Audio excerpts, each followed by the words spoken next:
राधे राधे गोविंद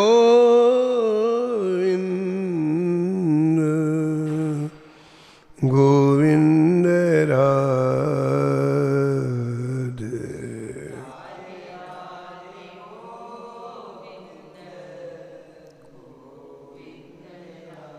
राधे राधे गोविंद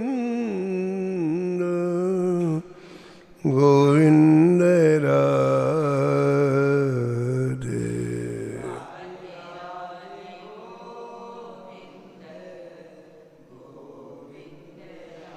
राधे राधे गोविंद गोविंद राधे।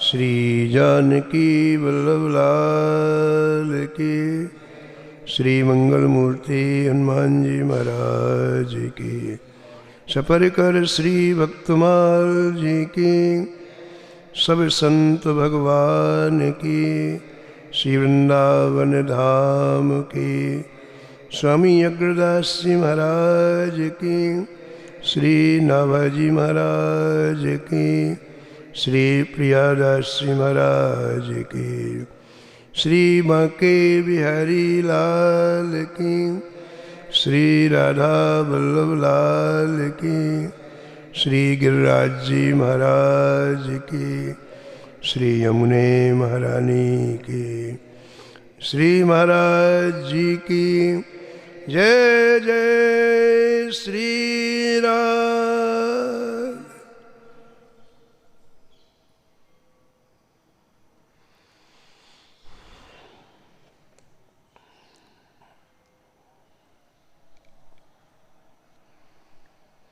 प्रातः स्मरणी परम वंदनी श्री नाभाजी महाराज, परम पावन ग्रंथ श्री भक्तमाल में भक्तों के दिव्य चरित्रों का वर्णन किया है। पूर्व प्रसंग में आप श्रवण कर रहे थे, कमला गरुड़ सुनंद आदि षोडश प्रभु पदरति, हनुमंत जामवंत सुग्रीव विभीषण सबरी खगपति, ध्रुव उद्धव अम्बरीश विदुर अक्रूर सुदामा, चंद्रहास चित्रकेतु ग्राह्य गज पांडव नाम, कौसारो कुंती वधू पट ऐचत लज्जा हरि, हरिवल्लभ सब प्रार्थों जिन चरण रेणु आशा धरी।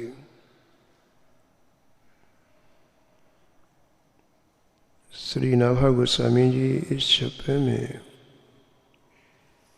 एक साथ कई प्रेमियों का स्मरण किया है और प्रार्थना करते हैं कि जैसे आपके हृदय में श्री युगल सरकार के लिए प्रीता है, ऐसी प्रीता मेरे हृदय में भी प्राप्त हो जाए। छप्पे में कई चरित्र हैं, उनमें आप परम भागवत श्री अम्बरीश जी का परम पावन चरित्र श्रवण कर रहे हैं।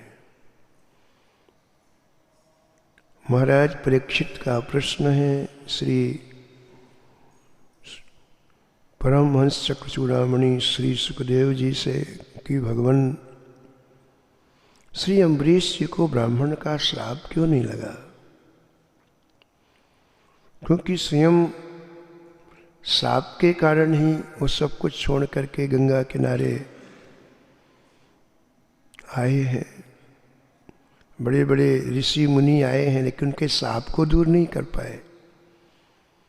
बहुत ऊंचे दर्जे के संत वहाँ विराजमान हैं और उनको साप का परिणाम उनका अन्यथा नहीं हुआ। इसलिए विशेष रूप से यह प्रश्न पूछ रहे हैं कि भगवान अम्बरीश जी को ब्राह्मण का साप क्यों नहीं लगा। और तब आपने कहा कि अम्बरीश जी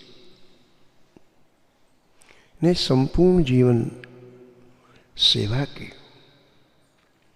सेवा दो तरह से होती है, एक चल सेवा, एक अचल सेवा। संसार के समस्त प्राणियों में श्री ठाकुर जी का दर्शन करते हुए सेवा करना ये चल सेवा है। अमुक व्यक्ति से हमें ये लाभ होगा इसलिए हम इसकी सेवा करें, वो सेवा नहीं है, वो व्यापार है। हम माता पिता की सेवा इसलिए करें कि इनके पास संपत्ति हमें मिल जाएगी, इनकी जायदाद, वो सेवा नहीं है, वो व्यापार है। उनके हृदय में श्री ठाकुर जी विराजमान है।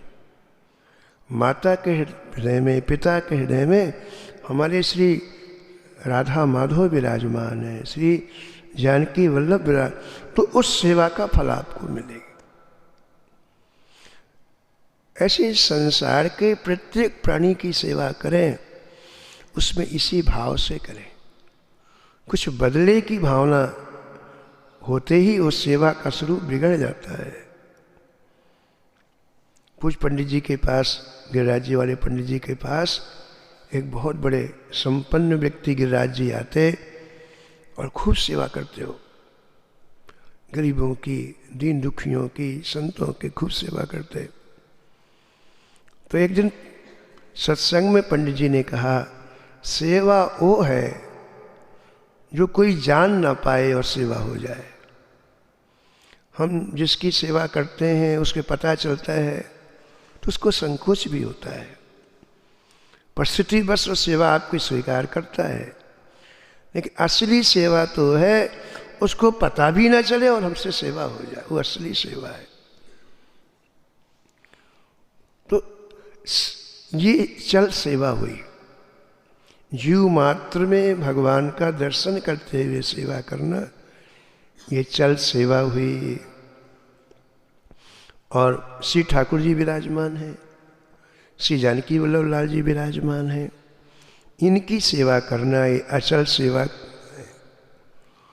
तो भक्त तो है जो दोनों सेवा करते हैं, प्राणी मात्र की भी सेवा करते हैं, अपने माधव की, अपने गोविंद की, अपने राघव की भी सेवा करते हैं। यही सेवा का सर्वोत्तम स्वरूप है। श्री अम्बरीश जी संपूर्ण वसुंधरा के सम्राट थे, संपूर्ण पृथ्वी के सम्राट थे, लेकिन प्रजा के अंदर अपने ठाकुर जी का दर्शन करते हुए उनकी सेवा करते थे।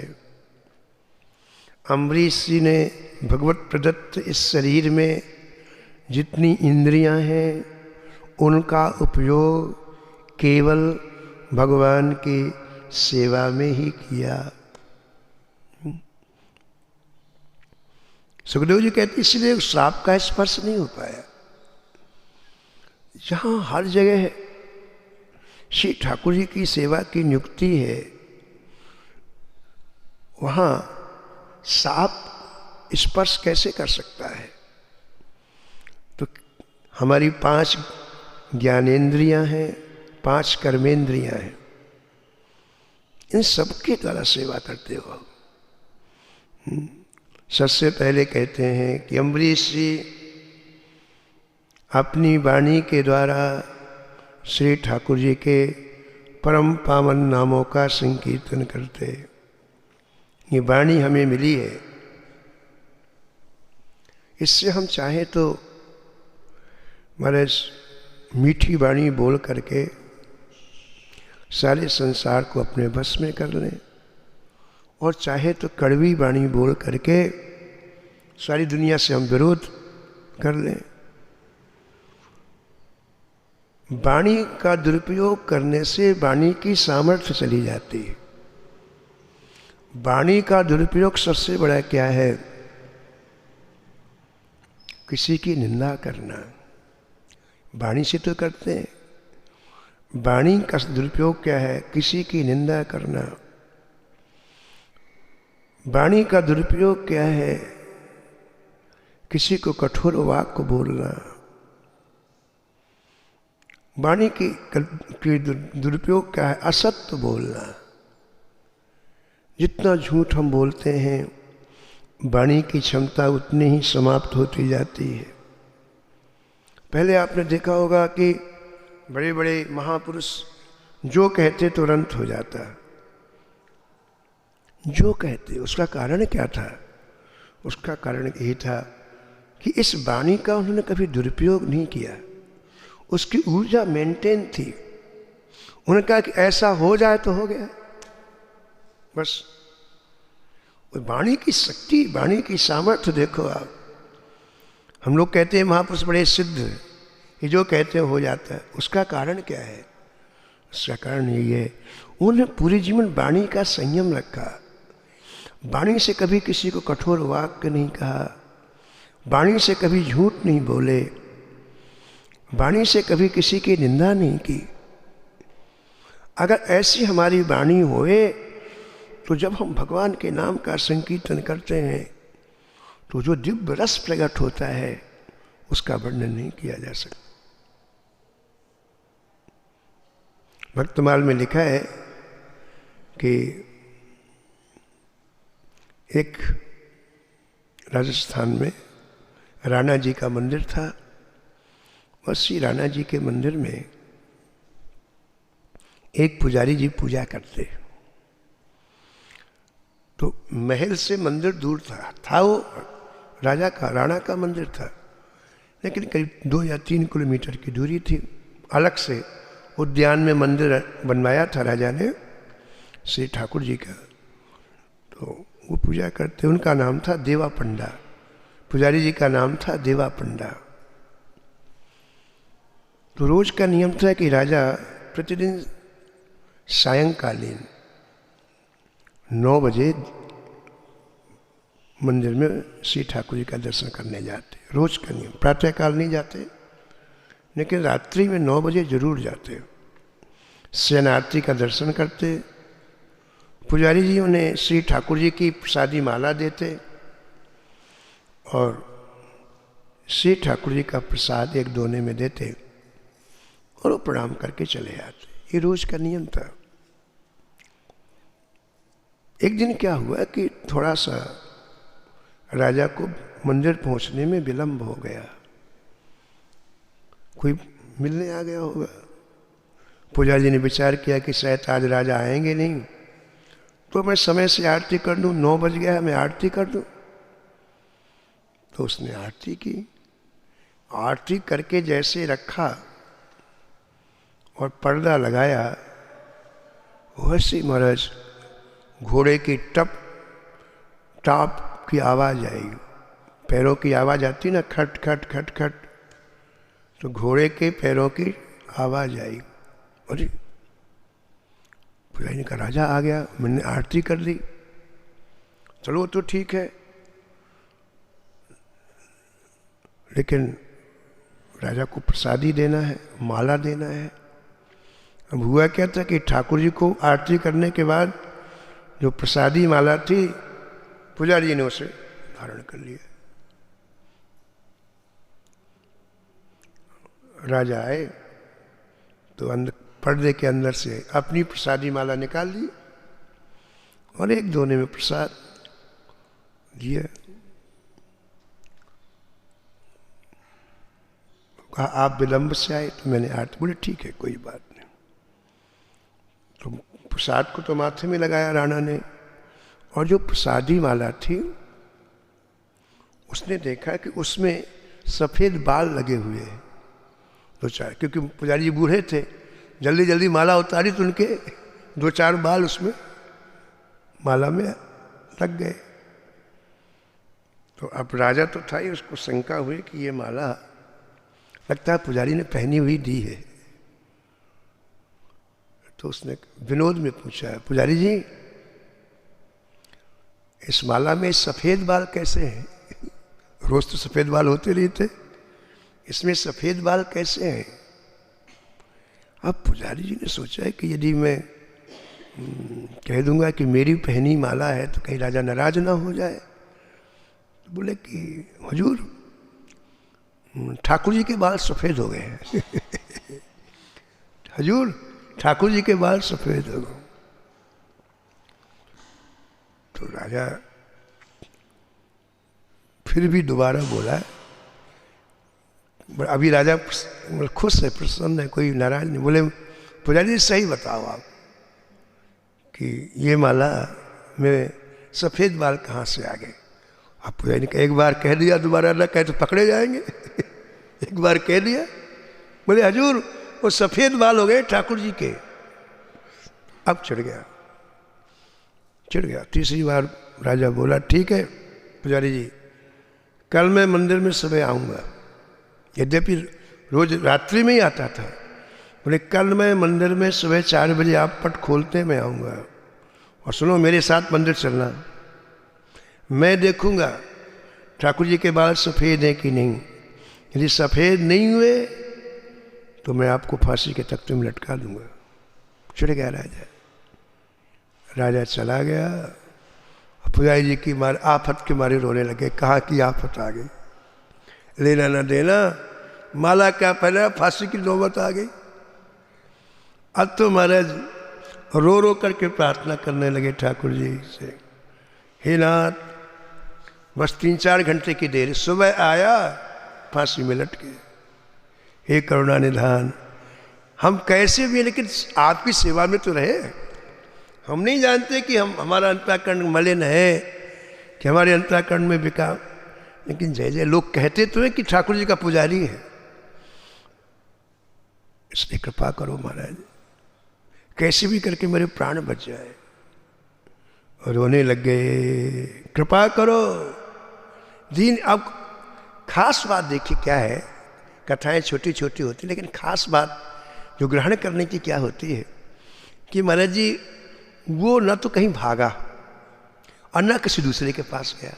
ये खास बात, जीवन में प्रतिकूलता आए, विपत्ति आए, उस समय यदि आप एक आश्रय पकड़ के रखो, ठाकुर जी पकड़ के हो जान दो जो कुछ होना है।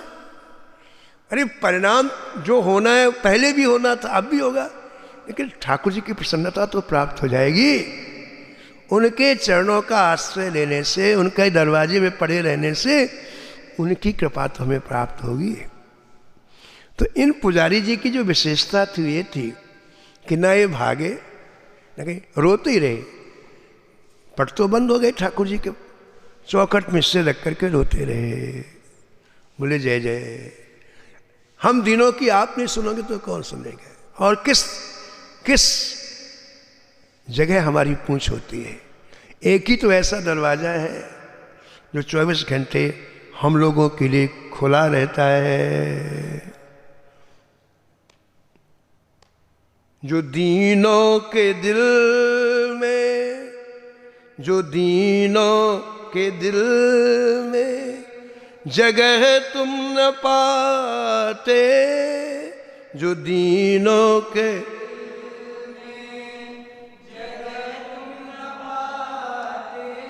तो किस दिल में होती इबादत तुम्हारी, तो किस दिल में होती, तो किस दिल में होती इबादत तुम्हारी।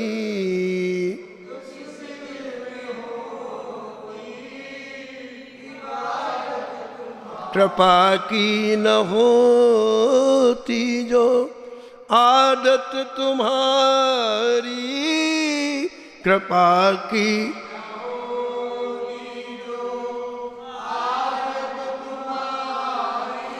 तो सुनी ही रहती अदालत तुम्हारी, तो सुनी ही रहती अदालत तुम्हारी, अदालत तुम्हारी, अदालत तुम्हारी।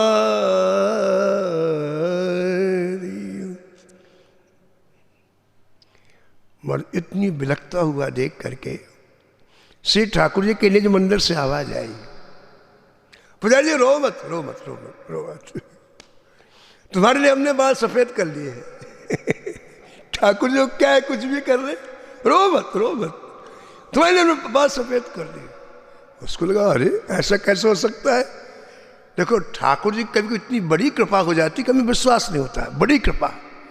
हमारी सोचने की सामर्थ्य सीमित है ना, ऐसा कैसे हो जाएगा, ऐसा कैसे। अब होता क्या है कि अपनी अपना देने का स्वभाव होता है। ठाकुर जी जब देते हैं, हमारे हाथ में ठाकुर जी के हाथ में फर्क है ना भाई। वो जब देते हैं तो फिर अपने स्टैंडर्ड से देते हैं। और हम जन्म के मांगते हैं, हमें तो पता है कि इतने, इससे ज्यादा मिलना नहीं है, तो कभी कभी विश्वास नहीं होता कि ठाकुर जी इतना देंगे। तो विश्वास दूंगा पुजारी जी को। ठाकुर जी ने 3 बार कहा पुजारी जी हमने अपने बाल सफेद कर लिए, तुम चिंता मत करो। उनको विश्वास नहीं। फिर ठाकुर जी बोले खोल के देख लो दरवाजा। अरे खोल के देख लो। तो आधी रात में पुजारी जी ने दरवाजा खोला और देखा पूरे बाल ठाकुर जी के बिल्कुल शुभ्र, जैसे 110 वर्ष की आयु वाले के होते, बिल्कुल शुभ्र चमचम चमकते हुए सफेद बाल। और ये मौज आ गई। अब तो पुजारी जी इतनी खुशी हुई, प्रणाम किया, दरवाजा बंद किया, मोटी रजाई में सोए। बोले अब क्या हाल है दो राजा को। 10 किलो वाली रजाई निकाली, बोले अब सो आराम से। इतना रोए थे, बस इतनी खुशी हुई। और राजा नहीं सोया, राजा पूरी रात नहीं सोया कि कहीं नींद लग गई तो मुझे 4 बजे जाना है। यहाँ महाराज जी कहते थे, सुमथरा दास जी महाराज, कि देखो जिसके हृदय में बदला लेने की भावना हो जाती है उसके ऊपर नींद नहीं आती। देखो एक एक भाव बड़ा प्यारा है। राजा के हृदय में बदला लेने की भावना हुई कि मैं इसे फांसी, उसे नींद नहीं आई, नींद नहीं, रात में भोजन नहीं किया, जलन हो गई ना है? और पुजारी जी मोटी रजाई में सो रहे। जिसको फांसी की सजा उस मोटी। और राजा रात भर नहीं सोया, जल्दी उठा, जल्दी स्नान किया, रेशमी वस्त्र पहने, क्योंकि ठाकुर जी के अंदर इन वस्त्रों से नहीं, पवित्रता से जाना होता है। और घोड़े में बैठ करके आया तो देखा कि तो सो रहा है। अरे जिसको मरना उसको नींद आती है क्या? और सो रहा मरने नहीं हो रहा। अब उसको बड़ा ए पुजारी जी, बोले क्या है? अरे कुछ होता है तो आवाज निकलती महाराज। क्या है? अभी तो उठे नहीं, उठते हैं। अब उसको ही बड़े, अरे जब माल हमारा 100 टन का सही, अब क्या डर है? आराम से उठे पुजारी जी, आराम से स्नान किया। और स्नान करने के बाद महाराज देख रहा है बड़ी सामने कुछ किया तो नहीं। दरवाजा खोला, अंदर गया राजा। आश्चर्य की बात, कल तक काले थे बाल सफेद कैसे हो गए? रोज तो दर्शन करने आता था। अब उसने सोचा कि इस व्यक्ति ने एक काम किया है, रात में बाजार गया है और बाजार में जाकर कहीं से नकली बाल लाया है और ठाकुर जी के ऊपर ऐसा कर दिया है मेरे को बुद्धू बनाने के लिए। होता क्या है, जब द्वेष होता है तो गुण भी अवगुण दिखलाई पड़ते हैं। ये प्रक्रिया है। आपका जब किसी से विरोध हो जाता है, द्वेष हो जाता है, तो उसके गुण अवगुण दिखाई पड़ते हैं, दुर्गुण दिखाई पड़ते हैं। वो चश्मा ऐसा बन, आँख ऐसी बन जाती है। भगवान करे कभी किसी से द्वेष ना हो, नहीं जीवन विकृत हो जाता है, बिल्कुल विकृत हो जाता है। भगवान की भक्ति का तात्पर्य यही है कि किसी के प्रति भी हमारा गलत चिंतन ना हो, उसमें हमारी बहुत बड़ी हानि है। तो महाराज जी उल्टा सोचने लग गया कि इसने मेरे को धोखा देने के लिए बाजार जाकर के बाल लाया है और रात भर में इसने ऐसा करके मुझे धोखा दे रहा है। और क्रोध बढ़ गया। उसको खुशी नहीं हुई कि बाल सफेद है, चलो बाल मामला खत्म, और क्रोध बढ़ गया। बोले इसकी ये हिम्मत, इस पुजारी की हिम्मत कि मुझे धोखा दे, अभी मैं सबक सिखाता हूँ। और महाराज जी श्री ठाकुर जी के जो सफ़ेद बाल थे उसमें 2 बालों को पकड़ा राजा ने यूं और कस के झटका मारा। झटका मारने का तात्पर्य कि एक बार में बाल बाहर आ जाएंगे, फिर मैं उसको दिखाऊंगा। और ठाकुर जी को ओरिजिनल बाल बाहर आ जो। भक्तमाल जी में लिखा है कि बालों को हाथ से खींचते ही ठाकुर जी नाक सुकोड़ी जैसे कष्ट होता है ना, और जैसे उसने झटका मारा तो वहां से रक्त का फव्वारा निकला। मूर्ति से, श्री विग्रह से रक्त का फव्वारा निकला, और रक्त का फव्वारा जैसे पड़ा राजा बेहोश होकर गिर गया, मूर्छित हो गया। 3 घंटे तक मूर्छित पड़ा रहा, और 3 घंटे के बाद जब होश आया तो ठाकुर जी गंभीर वाणी में बोले, राजन सावधान, आज के बाद कोई भी राजा मेरे दर्शन करने आया उसके मस्तक के 1000 टुकड़े हो जाएंगे। जब तक वो राजगद्दी में नहीं बैठा तब तक आ सकता है मेरे दर्शन करने के लिए, लेकिन राजगद्दी में बैठने के बाद कोई भी मेरे दर्शन करने नहीं आएगा। क्यों? नहीं को अस जन्मा जगमाही, नहीं को अस जन्मा जगमाही, प्रभुता पाय जाहे मद नाही, प्रभुता पाय जाहे मद नाही, मद नाही। तो हम ये निवेदन कर रहे थे कि अम्बरीश जी ने वाणी का सदुपयोग किया, तो वाणी का सदुपयोग कब होगा? जब हम वाणी का दुरुपयोग नहीं करेंगे। ये बात हो रही थी। वाणी का दुरुपयोग क्या है? असत्य बोलना। वाणी का दुरुपयोग क्या है? निंदा करना। वाणी का दुरुपयोग क्या है? मतलब पर चर्चा करना। पहले के संतों में ये नहीं था, इसलिए जो कहते थे हो जाता था। यदि उन्होंने कह दिया कि सफेद बाल, सफेद बाल कर लिए, वाणी इतनी ऊर्जा युक्त होती थी। एक नहीं कई ऐसे उदाहरण हैं, इतनी ऊर्जा युक्त वाणी होती थी। तो वाणी का जब हम दुरुपयोग नहीं करेंगे और फिर वाणी के द्वारा भगवान नाम का संकीर्तन करेंगे तो अद्भुत रस की उत्पत्ति होती है। तो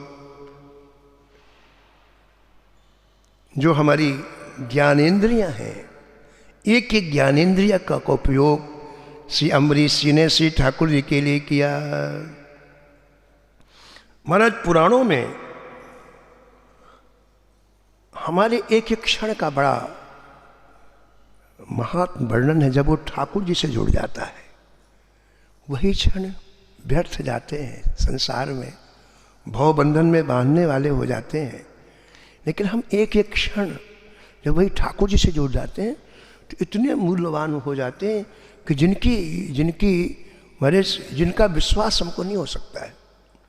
ये बड़े समझने की बात है कि हमने यदि वाणी के द्वारा कीर्तन किया ठाकुर जी का, उच्च स्वर से भगवान की लीलाओं का गान किया, भगवान के गुण गाए, तो क्षण मात्र में हमारे बड़े बड़े पाप भस्मीभूत हो जाते हैं। बताओ, जिन पापों को नरकों में आप कल्पों तक भोगेंगे वो पाप क्षण मात्र में भस्मीभूत हो जाते हैं।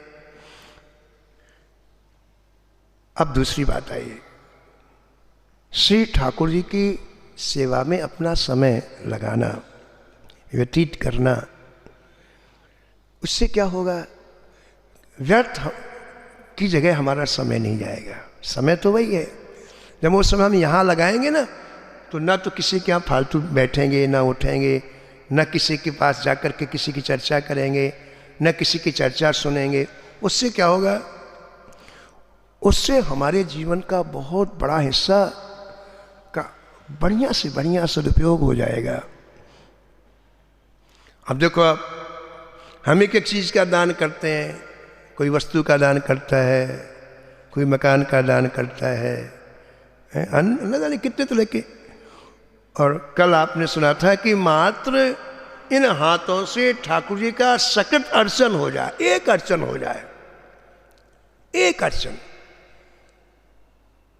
उसकी महिमा देखो आप, मतलब ये समझने की बात, हृदय में रखने की बात है। इस समय को हम कैसे कैश कर सकते हैं, और जो हमें मिला हुआ समय, कि छोटे से समय में कितनी बड़ी कमाई कर सकते हैं हम। एक अर्चन का तात्पर्य होता है, आपने यहाँ के ठाकुर जी के यहाँ बुहारी लगा दी, अर्चन हो गया। आप आए, आपको पता है किसी ठाकुर जी को पुष्प लगते हैं, तुलसी लगती है, आप तुलसी दल निकाल के ले आए ठाकुर जी को, आप पुष्प ले आए, आपके मन में आया कि बहुत सुंदर सुगंधित पुष्प आज श्री ठाकुर जी से धारण करें, बैठ के आप माला बनाने लग गए ठाकुर जी के लिए। बहुत ठंडी पड़ रही है, श्री ठाकुर जी को आज गर्म पोशाक धारण करानी है, कहीं से सुंदर आप गर्म कपड़ा ठाकुर जी के लिए ले आए। आज उत्सव है, श्री ठाकुर जी को नवीन मुकुट धारण कराएंगे, आपने अपनी संपत्ति से थोड़ा सा भाग लगा कि ठाकुर जी को मुकुट बनवा दिया। श्री ठाकुर जी को संत बड़े प्रिय हैं। चलो कार्तिक महीना चल रहा है, आज ठाकुर जी की संत सेवा करेंगे, ठाकुर जी को प्रसन्नता होगी। ये सकृत अर्चन है, ये एक अर्चन है। क्या तो क्या लगा, हमने पूरा जीवन संसार में लगा दिया, और आप देखो कि ऐसे नहीं कर्जा ले ले करके उसके परिणाम क्या मिला, आप समझाओ। आप कुछ नहीं मिला, सब 0/0। लेकिन यहाँ तो सकृत अर्चन, थोड़ा सा कुछ करते हैं तो कितना महान हो जाता है। यहाँ लिखा हुआ है कि समुद्र के सहित पृथ्वी को दान करने का जो फल होता है वो ठाकुर जी के सकृत अर्चन से प्राप्त हो जाता है। मुहूर्तम वा मुहूर्तार्धम यस्तिष्ठेत हरि मंदिरे सयाति परमं स्थानम किम शुश्रूषणे रतः। क्या महिमा है। कहते हैं जब आपने तुलसी दल लाए ठाकुर जी के लिए, पुष्प ले आए, इसका फल क्या मिलेगा। तो नारद पंचरात्र का श्लोक है, नारद पंचरात्र में लिखा है भगवत धाम जाने का वो अधिकारी हो जाता है। एक सकृत अर्चन करने से अब उसे भगवत धाम जाना ही है। कितनी महिमा बताइए। ठाकुर जी को हमने चंदन घिस दिया, शालिग्राम जी में तुलसी जी रोज पधराई जाती, चढ़ाई जाती हैं, आपने उसमें भगवान का नाम राम श्री कृष्ण लिख दिया, सकृत अर्चन। और 21 दल चढ़ाए, 11 दल चढ़ाए, कितनी महिमा है। आपको ठाकुर जी के धाम का पास मिल गया, जाना ही है, पास मिल गया हमको महाराज।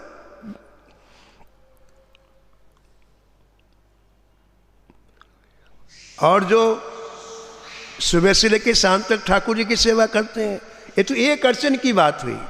जो सुबह से लेकर शाम तक ठाकुर जी की सेवा करते हैं, बोले उनके बारे में हमारे पास शब्द नहीं है। एक अर्चन 5 मिनट में हो जाएगी, एक सेवा 10 मिनट में हो जाए, उसका तो वर्णन है। लेकिन सुबह शाम तक जो ठाकुर जी की सेवा करते हैं, उनके बारे में क्या ठाकुर जी देंगे, उसके बारे में हम कुछ नहीं कर सकते हैं। तो ये देखो, ये हुआ हाथों के द्वारा श्री ठाकुर जी की परिचर्या। जब हमको पता चल जाएगा तो किसी को सेवा करने देंगे क्या, सब सेवा हम करेंगे। ये है। अब देखो, अब हमें पता, इतना बड़ा लाभ है, लेकिन हमें जब महसूस नहीं होता, पता नहीं होता, तो हम प्रेरित नहीं करते। हम तो व्यक्ति को संसारिक कामों के लिए प्रेरित करते हैं। हमको पता ये लाभ है, ये लाभ नहीं है। लेकिन ये ऋषियों की वाणी है, महापुरुषों की अनुभूत वाणी है, 1 इंच भी इधर सुधर नहीं हो सकती है। इसलिए जैसे हमारे पास 1 लाख रुपए है, तो 1 लाख रुपए का कहाँ सदुपयोग करें, ये आपके ऊपर है। ऐसे मनुष्य जीवन रूपी जो आयु मिली है वो मिल गई, बाढ़ निकल गया, अब इसका सदुपयोग आप जितना कर लें आपकी मर्जी है। आयु मिल गई हमें, इसका सदुपयोग कर लेना है आपके विवेक के ऊपर निर्भर है। और तभी होगा जब सत्संग के माध्यम से आप उस समय का महत्व जानोगे। तो अमरीश जी अपने हाथों से श्री ठाकुर जी की परिचर्या करते। कान भी ज्ञानेंद्रिय है। इसमें कल आपने सुना कि कान के द्वारा श्री अम्बरीश जी श्री ठाकुर जी की मंगलमयी कथा सुनते। ये प्रकरण इसलिए आपको हम दोबारा सुना रहे हैं कि इसके नेगेटिव पॉइंट से भी बचना चाहिए। यदि कान के द्वारा मंगलमयी कथा हम सुनते हैं और उसका चाहते हैं कि उसका रस प्रभावित हो हमारे हृदय में, तो उसके लिए जरूरी है कि कान के द्वारा फिर आप किसी की निंदा ना सुने, परिचर्चा ना सुने। जो भी आप सुनते हैं वो यहाँ जाता है हृदय में, फिर वही निकलता है। इन कानों को बचाएं। कान दो है, इसलिए बड़ी डबल सावधानी की आवश्यकता है। कान दो है, इसका मतलब है कि बहुत सावधानी की आवश्यकता है। हम इन कानों के माध्यम से निरंतर भगवान की कथा सुने, अन्य चीजें सुने नहीं। श्रवणन और कथा नहीं सुनी हो, श्रवणन और रसना और न गई हो, रसना और का तात्पर्य क्या है? संसार की चर्चा, ये और चीजें हैं। बहुत सुन चुके हम कानों से संसार की चर्चा, लाखों जन्म हमारे इसी में व्यतीत हुए, और इस चर्चा ने हमारी बुद्धि खराब की है। ये अमुक व्यक्ति ऐसा है, अमुक व्यक्ति है, सुनते सुनते अंतःकरण मलिन हो जाता है, दूषित हो जाता है। हमने किसी संत के बारे में सुन लिया कि ये संत ऐसा है, किसी ने, वो है कि नहीं है पता नहीं, लेकिन किसी ने चर्चा कर दी आपसे, तो चर्चा करते क्या होगा? उससे जो मिलना नहीं मिलेगा। हमारी बुद्धि उससे दूषित हो गई ना, उसके सद्भाव हमको नहीं मिलेंगे, उसके दिव्य गुण। किसका नुकसान हुआ बताओ? आपका हुआ, उसका क्या हुआ? उसका कुछ नहीं हुआ। तो कान के द्वारा कभी भी पर चर्चा ना सुने किसी के बारे में। ये क्या करना है क्या नहीं करना है, साथ में चलेंगे। करना क्या है? कान के द्वारा मंगलमयी कथा सुनना है। करना क्या नहीं है? आज के बाद पर चर्चा नहीं सुननी, हमें किसी के बारे में सुनना ही नहीं। अगर आपने सुना तो कथा का असर नहीं होगा, ठीक है ना?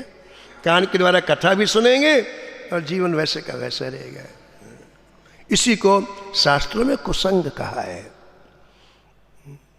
इसी को कुसंग कहा है कि जो संग, पूज भाई जी की बहुत अच्छी बात है, अच्छा सत्कर्म भी हो।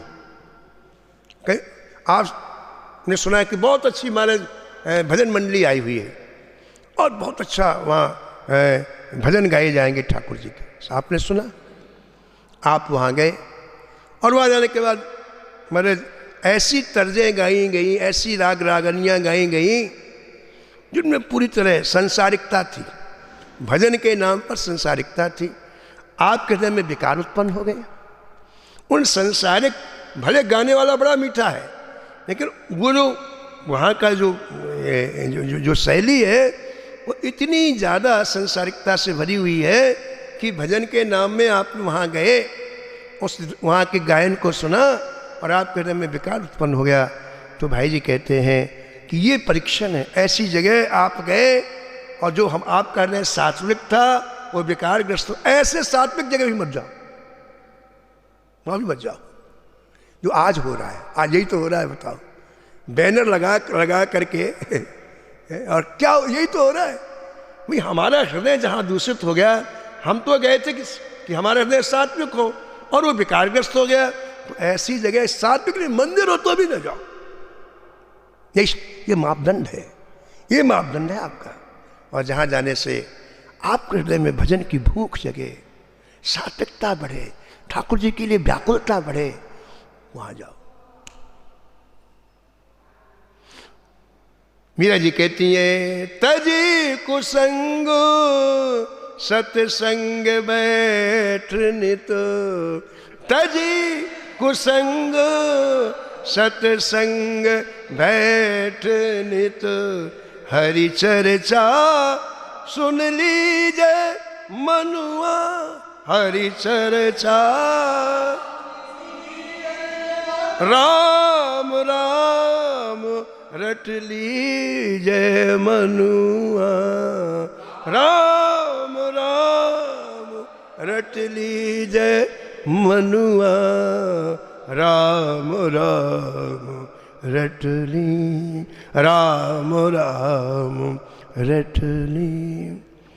तो ये जो अलग अलग हमारे ज्ञानेंद्रियों का प्रकरण श्री अमरीशी के चरित्र में, तो उसमें एक बात आज मन में आई कि इसके नेगेटिव बिंदु पर हम ध्यान दें, तब उसका असर होगा। समय हो गया, शेष चर्चा आप कल श्रवण करेंगे। आज वाणी को यहीं विराम। श्री राम जय राम, जय जय राम, श्री राम जय राम, जय जय राम।